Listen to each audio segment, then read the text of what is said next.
నమస్కారం అండి. నమస్తే సార్. నా పేరు రఘునందన్. తెలంగాణ కళారత్నాలు అనే యూట్యూబ్ ఛానల్ ప్రమోటర్ని.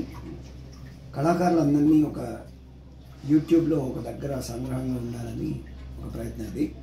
కళాకారులందరినీ కూడా ఒక 2 నిమిషాలు 3 నిమిషాలు వాళ్ళ విశేషాల గురించి వాళ్ళతోనే స్వయంగా ఇంటర్వ్యూ తీసుకొని పెడుతున్నాను. ప్రేక్షకులు ఎవరికైనా అవసరాలు ఉండి మీ అవసరాలు వాళ్ళకు, వాళ్ళ అవసరాలు మీకు ఎవరికైనా ఉంటే ఉపయోగకరంగా ఉంటుందని ఉద్దేశంతో ఇది ప్రయత్నం. చెప్పండి మాస్టర్, మీ పేరు ఏంటి, మీ ఊరు?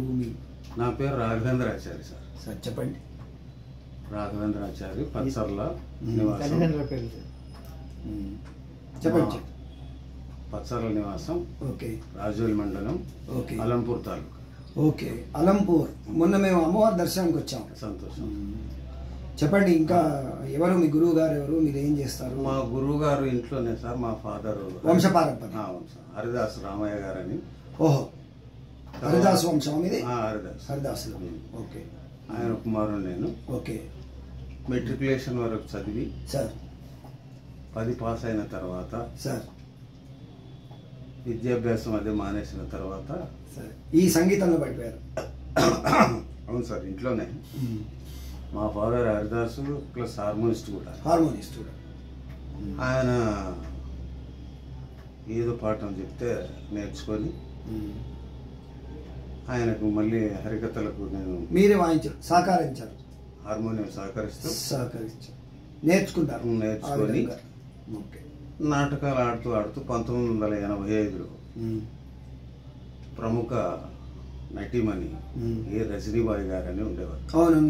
ఉన్నారు. ఆమెకు హార్మోనిస్ట్గా 85 నుంచి కొంతకాలం పనిచేశాను సార్. మిగతా రాయలసీమ రత్నం వెంకటరస్ నాయుడు గారు, ఆయన అర్జునుడు ఆడేవాడు.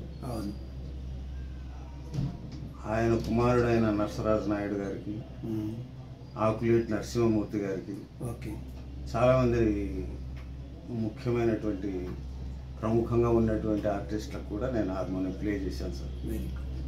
ఈ అలంపూరు గద్వాల తాలూకాల్లో చాలా సమాజాలు స్థాపించి చాలామందిని శిష్యులను తయారు చేసుకొని వాళ్ళతోనే నాటకాలు ప్రదర్శిస్తూ నా జీవనాన్ని కొనసాగించుకుంటూ ఇంతవరకు వచ్చాను సార్. మీ వయసు ఎంత? నాకు ఇప్పుడు 66 సంవత్సరాలు.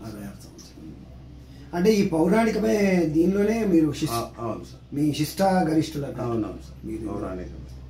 ఏదైనా ఇప్పటికి కానీ ఏదైనా ఉన్న ఆర్టిస్టులకు హార్మోనియం సహకారం అవసరం అయితే. ఎందుకంటే మరి మీ ప్రశిష్యులకు ఏమైనా నేర్పుతున్నారా? నేర్పుతున్నాం సార్, నేర్పుతూ ఉన్నాము. ఇంట్లో పిల్లలు కూడా హార్మోనియం వాయిస్తున్నారు. కానీ అమ్మాయి జీవనోపాధి ఇంటర్ చదువుతుంది. ఇంకో అబ్బాయి ఇక్కడనే కీసర్లో గురుకులలో సీట్ ఉంది కాబట్టి 7th అక్కడ ఉన్నారు. పిల్లలు ఆ విధంగా నా కొడుకు పిల్లలు సార్, మనవాళ్ళు మనవరాలు. ఈ విధంగా జీవనం కొనసాగిస్తూ ఏదో మా జిల్లా ఏర్పడిన తర్వాత జితేందర్ రెడ్డి ఎంపీగా ఉన్నప్పుడు ఆయన లెటర్స్ తీసుకొని వచ్చి రమణాచార్యుల గారికి ఇవ్వడం, అది తీసుకొని హరికృష్ణ గారికి సాంస్కృతిక డైరెక్టర్ గారికి ఇవ్వడం, అవును సార్, నెల కార్యక్రమాలు కూడా రామలింగయ్య ద్వారా అధ్యక్షుల ద్వారా చేశాం. ఇంకా మీరు ఎక్కడెక్కడ ప్రోగ్రామ్ ఇచ్చారు మాస్టర్? చాలా సార్, అటు సర్కార్ కానీ చెప్పండి. చాలా నాటకాలు రాజమండ్రి, ఆకివీడు, తర్వాత రాజానగరం, అటు సైడ్ తూర్పుగోదావరి, పశ్చిమ గోదావరి, భీమవరం. మీరు సొంతంగా ఏమైనా క్రియేట్ చేశారా, లేకపోతే పాత వాటిని ఏదైతే ఆల్రెడీ పెద్ద గురువులు వారు ఏదైతే ఉన్నారో వాటి మీదనే నడిపిస్తున్నారు? అవును, వాటికి వారు పాడేటువంటి దానికే సహకారం ఇస్తూ మీరేమన్నా కొత్తగా మీరేమన్నా అంటే ఏదైనా కొత్త నాటకం మ్యూజిక్ చేయడము అట్లాంటి ఏమైనా చేశారు? నాటకం ఒకటి పల్లెర్ల రామ్మోహన్ రావు గారు రచించినటువంటి నాటకం ఒకటి ఉంది. దానికి దర్శకులు ఆయనే రామలింగయ్య గారు, నేను సంగీత దర్శకత్వం వహించిన. దాన్ని తయారు చేసిన శ్రీ ఆదిశిలా క్షేత్ర వైభవం అనేటువంటి. ఏంటది? ఆదిశిలా క్షేత్ర వైభవం అనేటువంటి. అంటే ఆదిశిల అంటే ఏంటి? వెంకటేశ్వర స్వామి మల్లకం తిమ్మప్ప అని. ఆ నాటకానికి దర్శకుడు రామలింగయ్య గారు సంగీతం అందించి సెట్ చేసినటువంటి వ్యక్తిని నేను సార్. అది ఇక్కడనే త్యాగరాయ గారి సభలో ఒక ప్రదర్శన, ఆ మల్లకల్ క్షేత్రంలో 2 పర్యాయాలు ప్రదర్శించాం. ఎట్లా పౌరాణిక నాటకం ఎలా మనుగడ సాగుతుందా మీ దేశంలో? మొదట్లో ఉన్నంత లేదు సార్, అందుకే ప్రభుత్వం వెనక తిరుగుతూనే ఉన్నాము. మరి ఏం చేయాలంటారు ప్రేక్షకుల తరపు నుంచి? అంటే మీకేమన్నా మీ జీవనోపాధికి మీ ఆవేదన కానీ దీన్ని ఇంకా ముందు తరాలకు పట్టుకెళ్ళాలంటే మీ సూచనలు ఏంటి చెప్పండి. ముందు తరాల కంటే టైమింగ్ కూడా ఇప్పుడు నాటకాలని ఆ కాలంలో తెల్లారే వరకు చూసేవారు, ఇప్పట్లో చూసే పరిస్థితి ప్రేక్షకులకు లేదు సార్. ఒక్కసారి సార్ చెప్పండి. అదే సార్ విషయం. మన ముందు తరాల వారికి ఈ పౌరాణిక నాటకం, ఎందుకంటే ఇది డైయింగ్ ఆర్ట్ ఫామ్ కాకుండా ఉండాలంటే మీ సూచనలు ఏంటి? దీన్ని ఆధారంగా చేసుకొని జీవించడం చాలా కష్టం సార్ ఇప్పట్లో. అంటే దాని పర్యాయంగా మరి మీరు ఇలాంటి పెద్దలే కదా, దాని ఇప్పుడు ఉండే పిల్లలకు మీరు ఏం అడ్వైజ్ ఇస్తారు?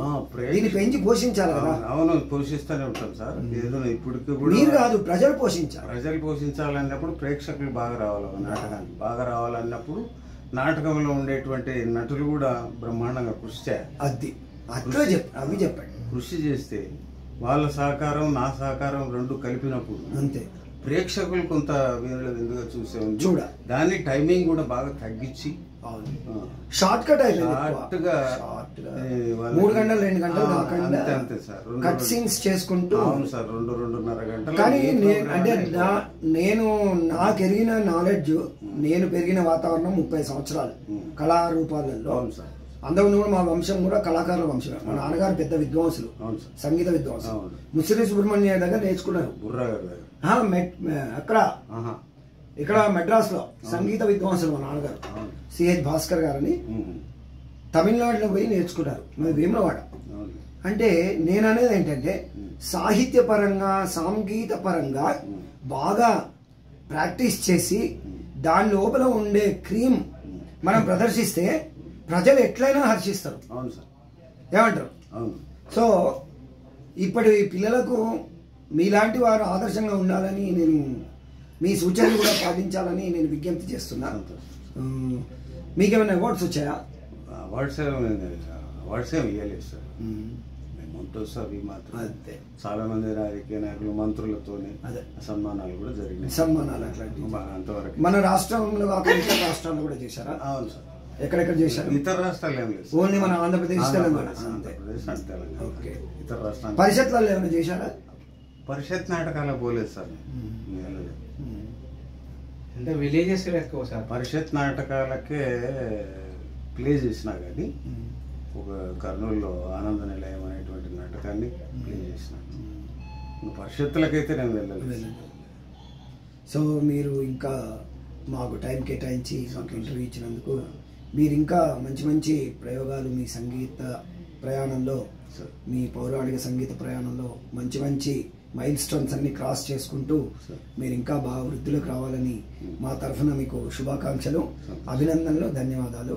So thank you very much. Me telephone number చెప్పండి. 9949142322. మళ్ళీ ఒకసారి చెప్పండి. 9949142322. So thank you very much. నమస్తే.